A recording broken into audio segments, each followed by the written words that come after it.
Ominous, pulsing synthesizer music starts to play in the background.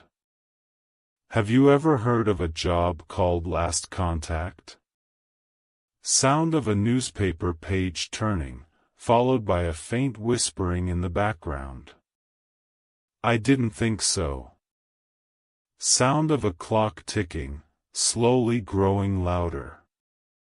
That's strange, because without last contact, society would collapse within a week.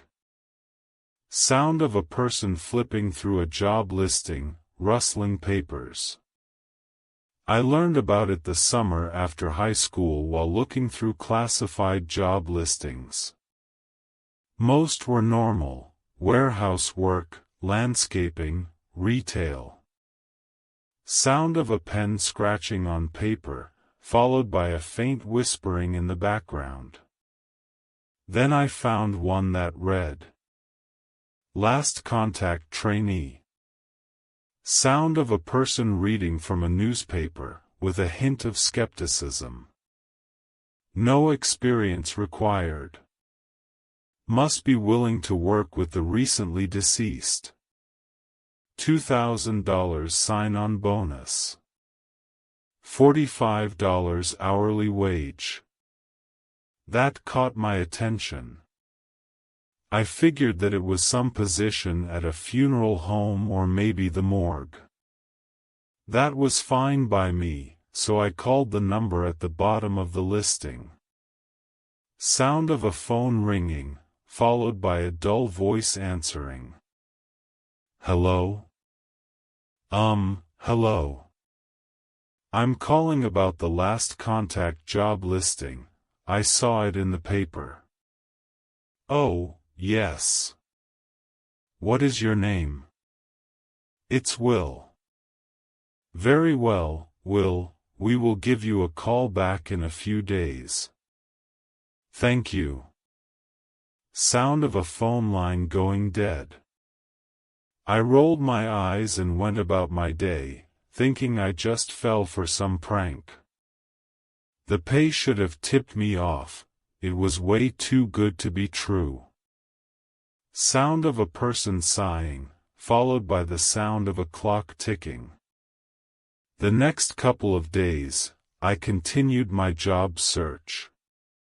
No position offered what the Last Contact one did. Must have called 10 fast food places with no luck.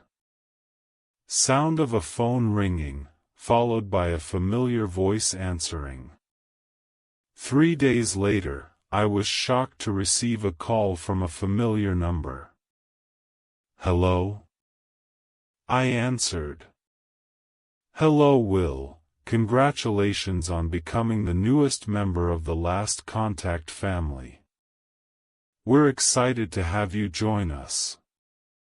Sound of a person trying to hide their surprise, followed by a faint whispering in the background.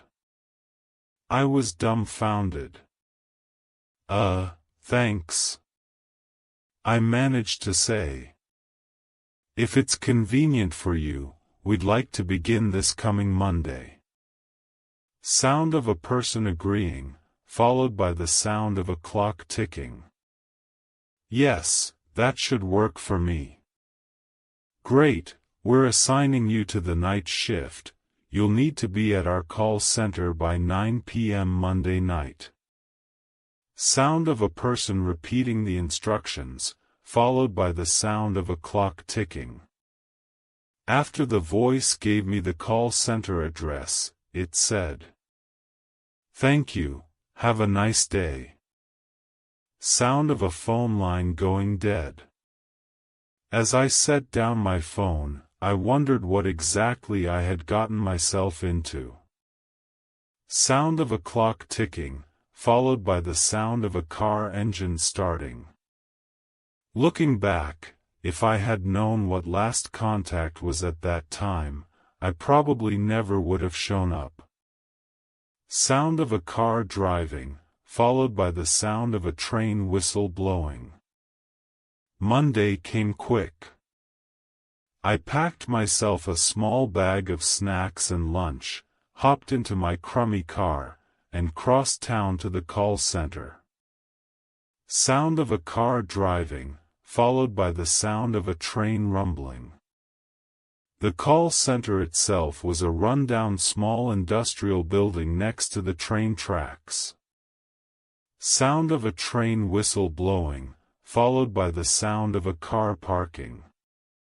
It had a tiny parking lot lit by a lone flickering streetlight. Sound of a streetlight flickering, followed by the sound of a door creaking. And a single light on the building illuminating the walkway to a plain door. Sound of a door opening, followed by the sound of a person's footsteps. Pulling into the parking lot, I took a moment to double-check the address. This was the place.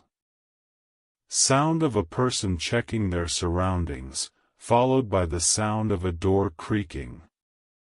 I stepped out of my car and slowly walked to the door. Sound of a person knocking on a door, followed by the sound of a voice answering. Pulling the handle, I found it to be locked. Sound of a person trying to open a locked door, followed by the sound of a voice answering. I stood there for a moment, unsure what to do. A little voice in my head told me to turn back to my car and get out of here, but instead I gave the door a firm knock.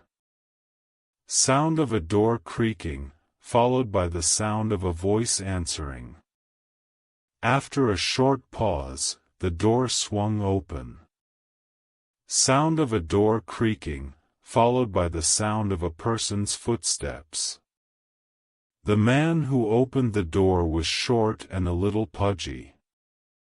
Sound of a person's voice, followed by the sound of a door creaking. He had thinning dark brown hair, long sideburns, and thin glasses that sat low on his nose. Sound of a person's voice, followed by the sound of a door creaking. He looked tired but not sleepy. Sound of a person's voice, followed by the sound of a door creaking. "Are you Will?" he asked, his voice barely above a whisper. Ominous, pulsing synthesizer music continues to play in the background.